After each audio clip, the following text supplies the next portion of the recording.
რუსთაველის გამზირზე საპროტესტო აქციები გრძელდება, საკანონმდებლო ორგანოსთან მოქალაქეები იკრიბებიან. ყველა მათგანი საერთო მოთხოვნების ირგვლივ ერთიანდება და პროტესტის შეწყვეტას არაპირებს. მომიტინგეები ხელახალი არჩევნების დანიშვნასა და აქციაზე დაკავებულების გათავისუფლებას ითხოვენ.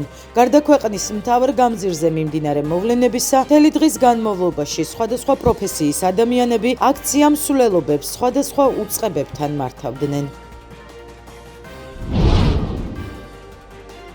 საქართველოს მეექვსე პრეზიდენტი მუშაობას შეუდგა მიხეილ ყაველაშვილმა პრეზიდენტის რანგში უკვე მოაწერა ხელი 28 კანონს, მათ შორის ცვლილებებს, რომლის მიხედვითაც დარეგულირდა პიროტექნიკის იმპორტთან და რეალიზაციასთან დაკავშირებული საკითხები. ასევე ხელი მოეწერა საქართველოს კანონს სახელმწიფო დაცვის სპეციალური სამსახურის შესახებ საქართველოს კანონში ცვლილებების შეტანის თაობაზე, რომლის თანახმად პრეზიდენტს, პრემიერ-მინისტრს, პარლამენტის თავმჯდომარეს თანამდებობაზე განწესების დღიდან ენიშნება პერსონალური დაცვა და უნარჩუნდება უფლებამოსილების შეწყვეტიდან 1 წლის განმავლობაში. გარდა იმ შემთხვევისა, თუ საქართველოს საკონსტიტუციო სასამართლომ დაადასტურა ამ თანამდებობის პირის მიერ საქართველოს კონსტიტუციის დარღვევა.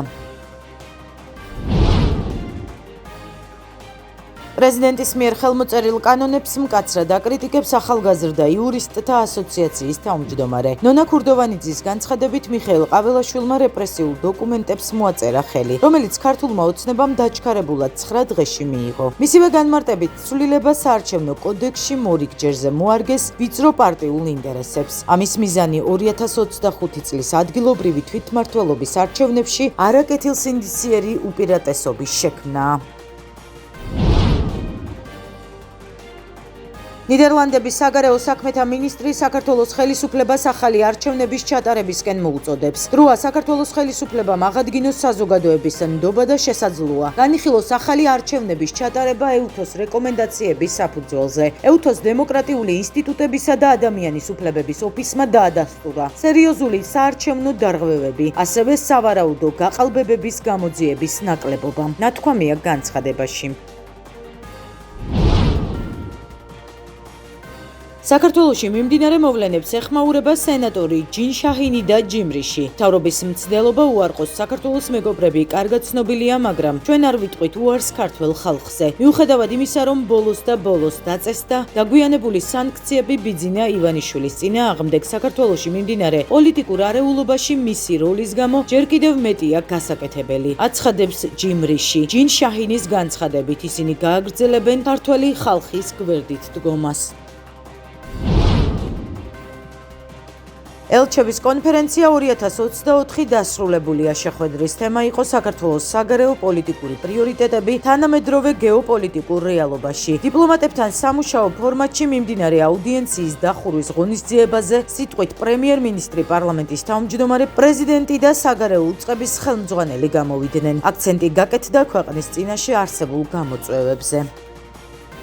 ბოლო პერიოდში ევროინტეგრაციის და ჩვენს მიერ კონსტიტუციით გარანტირებული პროდასავლური კურსი ხშირად გამოიყენება სპეკულაციებისთვის, ქვეყნის როგორც საშინაო, ისე საგარეო კუთხით არაერთ სპეკულაციასთან მქონდა საქმე და ვიცით, რომ ეს ყველაფერი სამწუხაროდ ემსახურება ჩვენი საზოგადოების პოლარიზაციას, ამიტომ ძალიან აზიანებს ჩვენი ქვეყნის ინტერესებს და ჩვენი ვალია მსგავს სპეკულაციებს სიმართლე დაუპირისპიროთ. 2028 წლისთვის ჩვენ განვახორციელებთ ასოცირების შეთანხმების თითქმის 90%-ზე მეც და 2030 წლისთვის ვიქნებით საუკეთესოდ მომზადებული ევროკავშირში გასაწევრიანებლად. მეექვსე დღე აგარაში შაქრის ქარხნის თანამშრომელთა პროტესტი გრძელდება. გაფიცულები კომპენსაციასა და დაპირებულ პრემიას ითხოვენ. ქარხანაში დასაქმებულები ამბობენ, რომ ხელფასი დაბალია და რადგან წელიწადში 7 თვე უწევთ მუშაობა, მენეჯმენტისგან ჰქონდათ სიტყვიერი დაპირება კომპენსაციის სახით სახელფასო დანამატის გაცემაზე. კომპანია უარს ამბობს აღნიშნული ფინანსური ვალდებულებების დაფარვაზე და სანაცვლოდ დასაქმებულებს 2 ტომარა შაქარს სთავაზობს. უკვე გვიმთავრდება ხელშეკრულების ვადა და ეს 2 დღე გვაქვს დარჩენილი იმისთვის, რომ მივაღწიოთ რაღაცას რა, იმ მინიმალურ საარსებოს ვითხოვთ დარჩენილ იმ გაჩერებულ თვეების მანძილზე, რომ გადაგვიხადოს კომპენსაციის სახით ჩვენმა ხელმძღვანელობამ. 24 რიცხვში მოვიდა გენერალური დირექტორი და გითხრა, რომ პრემიები არ იქნება. იმის მერე ჩვენ შევწყვეტეთ გავიფიცეთ, რასაც ქვია, ვითხოვდით ჩვენ ეგრეთ წოდებული მე-13 კი არა, პრემია რაც იყო ბონუსის სახით, რომელიც რო იძახიან, ვერ გაძლევთო. და ვერ ხალხი შემოგვიერთდნენ, მოსახლეობაც გვერდდება, ნელ-ნელა და დღეს ველოდებით ბატონ ალხანს რა პასუხს ჩამოიტანს, რას გვეტყვის.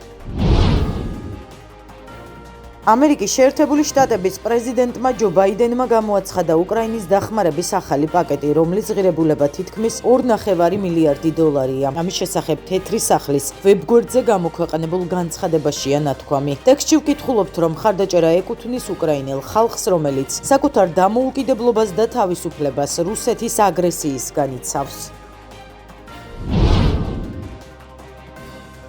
უკრაინა ელოდება, რომ მისი შეიარაღებული ძალებისთვის შეერთებული შტატები ორშაბათს დიდ სამხედრო დახმარებას გამოაცხადებს. ამის შესახებ უკრაინის პრეზიდენტმა ვოლოდიმირ ზელენსკიმ განაცხადა. მისი თქმით, აღნიშნულმა გადაწყვეტილებამ ხელი უნდა შეუწყოს თავდაცვის ძალების სტაბილიზაციის სამუშაოებს რუსეთ-უკრაინის ფრონტზე.